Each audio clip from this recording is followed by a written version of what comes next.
Сизге суроо, аксакалдар катары өкмөтүбүз жөнүндө эмне деп айтасыз? Жакшы. Эмне демекчимин? Кудайга шүгүр, аймагыбыз азыркы убакта өнүгүү жолунда баратат.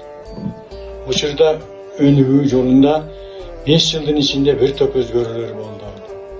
Айта кетсек, бюджетибиз өстү, жолдор оңдолуп, асфальттар төшөлдү, суга суу менен болгон муктаждыктар азайды, суу менен камсызданып жатат. Дагы эмне демекчимин? Кыргызстан Совет айылы таза сууга муктаж эле, таза суулар орнотулду. Кыргызстан Совет айылдарында бир топ өзгөрүүлөр болуп жатат. Мектеп, балдар бакчасы, ооруканалар ремонттолуп, капиталдык ремонттон өттү.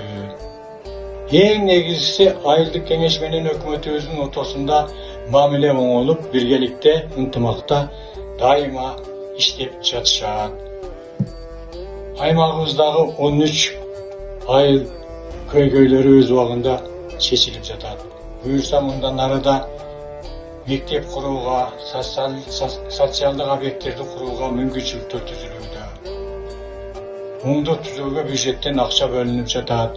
Умайны санаториясы ремонттолуп, иштер башталууга аракет кылынып жатат. Жакшы өнүгүүлөр болуптур. Жана Кыргызстан жөнүндө сиздин оюңузду биле кетсек. Кыргызстан жөнүндө айта турган болсом, канча президентибиз алмашылды. Алар эмне кылышты? Эмне аткарышты? 5 жылдын ичинде ажообуз Садыр Нуркожоевич көп саамалыктарды, көп бир топ иштерди колго алып аткарып жатат. Акыйкат, Кыргызстанда өнүгүү, элдин жашоо шарты оңолууда, билимге, илимге болгон умтулуулар пайда болууда. 7 дубанда тең баардык курулуштар жүрүп жатат. Жолдор курулууда. Ошондой эле асфальттар төшөлүп, баардык этаж үйлөр курулууда. Ойлоп көрбөгөндөр жолдордун аткарылышы, жарандардын арасында муктаждыктар жоюлууда. Пособия, пенсия көтөрүлүүдө. Бюджеттегилердин айлык маянасы жогорулады. Окуучулардын, мугалимдердин билимине көңүл бурулууда.